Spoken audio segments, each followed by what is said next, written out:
guys, I guess we're coming to a time where I have to get me a new phone stand. Let's go ahead and get into today's devotion. August 26th. Trust me in the midst of a messy day. Your inner calm, your peace in my presence, need not be shaken by what is going on around you. Though you live in this temporal world, your innermost being is rooted and grounded in eternity. When you start to feel stressed, detach yourself from When you start to feel stressed, detach yourself from the disturbances around you. Instead of, let's run it back. Sometimes in the morning, I'll be a little bit slow. And it's okay, because I'm human and humans make mistakes. And sometimes my eyes see faster than my brain reacts. Okay, that's all that's happening here. My eyes is seeing faster than my brain reacts. Okay, let's run it back. Trust me in the midst of a messy day. Your inner calm, your peace in my presence, need not be shaken by what is going on around you. Though you live in this temporal world, your innermost being is rooted and grounded in eternity. When you start to feel stressed, detach yourself from the disturbances around you. Instead of desperately striving to maintain order and control in your little world, relax and remember that circumstances cannot touch my peace. Seek my face, and I will share my mind with you, opening your eyes to see things from my perspective. Don't let your heart be troubled, and do not be afraid. The peace I give is sufficient for you. Now that's a word right there. Let me go ahead and here with my highlighter. The scriptures that this is surrounded by is, I have told you these things so that in me you may have peace. In this world you will have trouble, but take heart. I have overcome the world. John 16:33. Second, look to the Lord in his strength. Seek his face always. Psalms 105:4. Third, peace I leave with you. My peace I give you. I do not give to you as the world gives. Don't let your hearts be troubled and do not be afraid. John 14:27. This was a good devotion today. Again, my book, Jesus Calling, Enjoying Peace in His Presence by Sarah Young. She has several versions. This is the very first one that I ever got, and this is my favorite. I have other ones. There's another one upstairs. I think it's called Jesus Always. So this one is Jesus Calling, and I think that one is Jesus Always. It's cool. I like it. And there was another one I had. I actually gave it to a lady, and I have yet to find that one. But there's like 3 or 4 of them. But this one, Jesus Calling, Enjoying Peace in His Presence, is my ultimate favorite. It just really speaks to my heart over and over again, year after year. I've had this book since 2013. My friend gave it to me. I think he gave it to me for Christmas or something. But I've had this since 2013, and I always go through it every year. Now, some years I don't be as consistent, but it hits differently every year because you're in a different space. You have different understandings based on where you are in your life.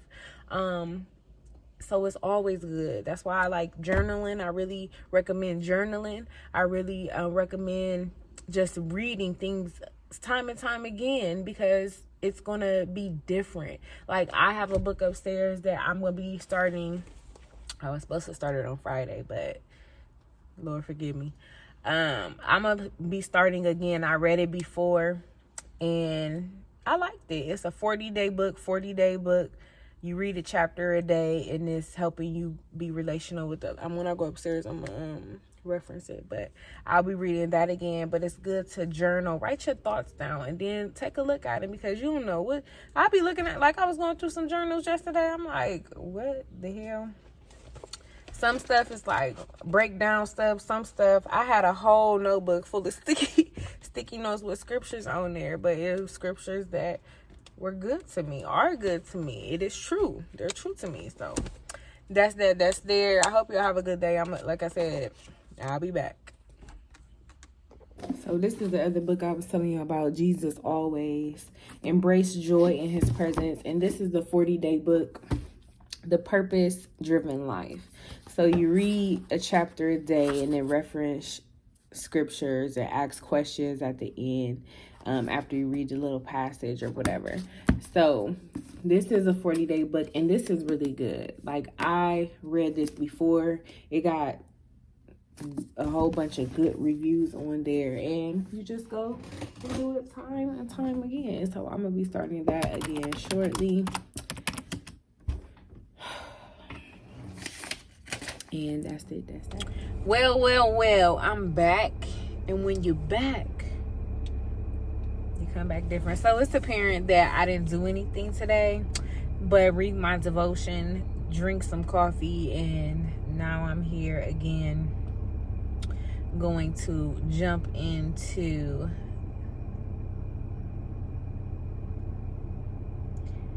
our Proverbs. Today is day 23.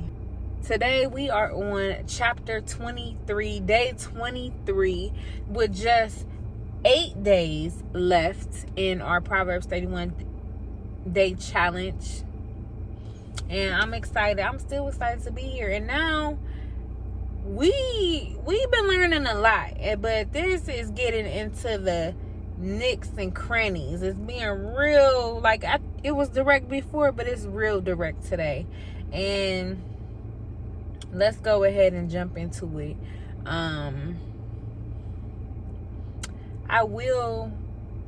Let's just jump into it. I just want to catch this sunshine.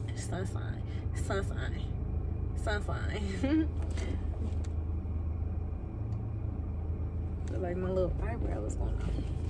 Okay, let's get into it. Let's get comfortable. Shout out to another black business, Lee Marie.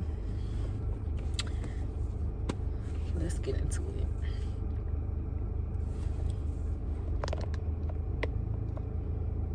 I need to get another stand. Look at this. All right, let's start. Proverbs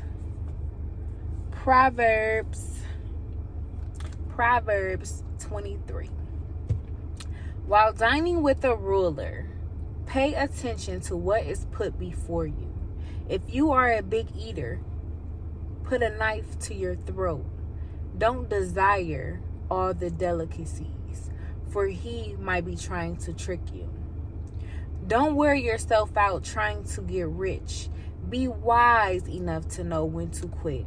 In the blink of an eye, wealth disappears, for it will sprout wings and fly away like an eagle. Don't eat with people who are stingy. Don't desire their delicacies.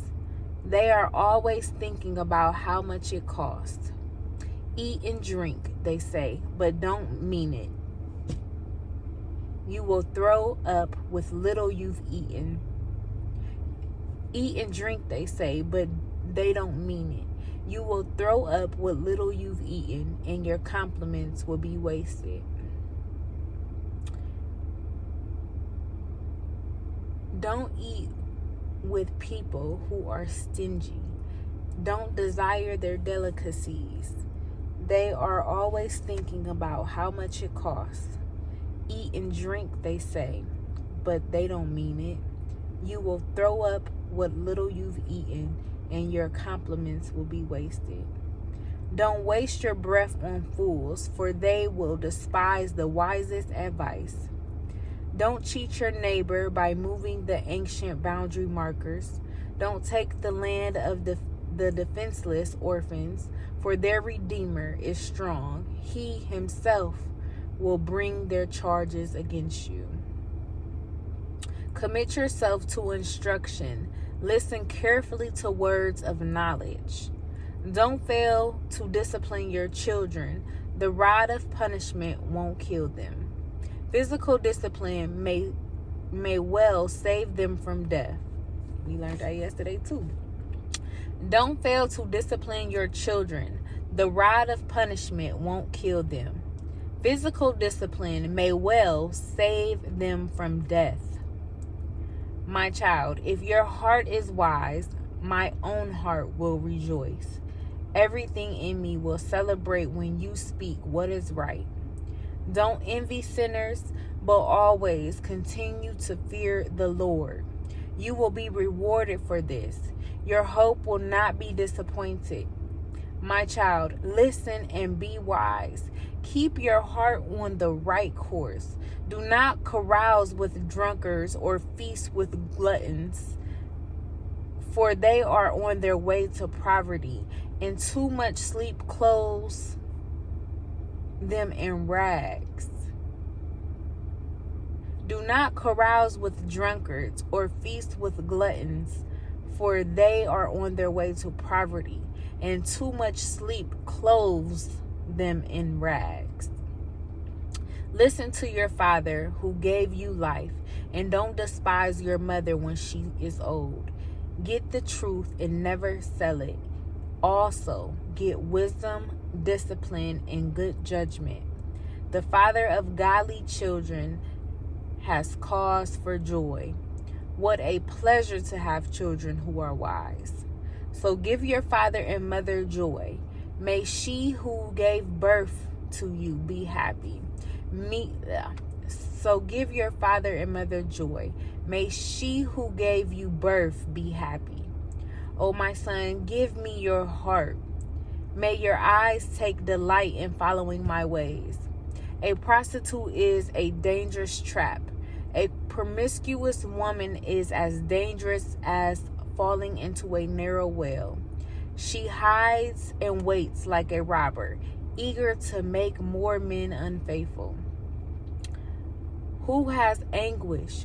Who has sorrow? Who is always fighting? Who is always complaining? Who has unnecessary bruises? Who has bloodshot eyes? It is one who spends long hours in the taverns, trying out new drinks. Don't gaze at the wine, seeing how red it is, how it sparkles in the cup, how smoothly it goes down. For in the end, it bites like a poisonous snake. It stings like a viper. You will see hallucinations, and you will say crazy things. You will stagger like a sailor tossed at sea, clinging to a swaying mast. And you will say, they hit me, but I didn't feel it. I didn't even know it when they beat me up. When will I wake up so I can look for another drink? A drunk ain't shit. That's what they say. That is chapter 23.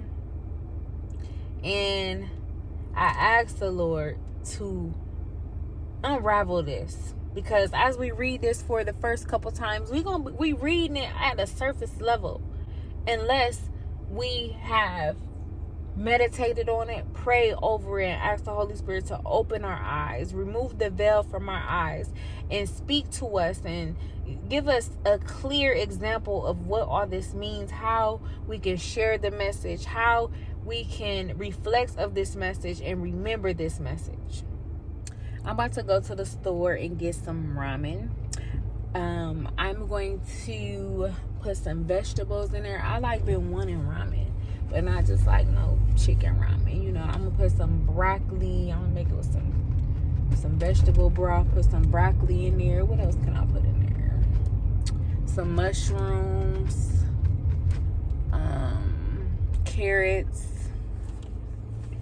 I'm gonna make it real good. So I may show y'all that. That's what I was gonna say earlier.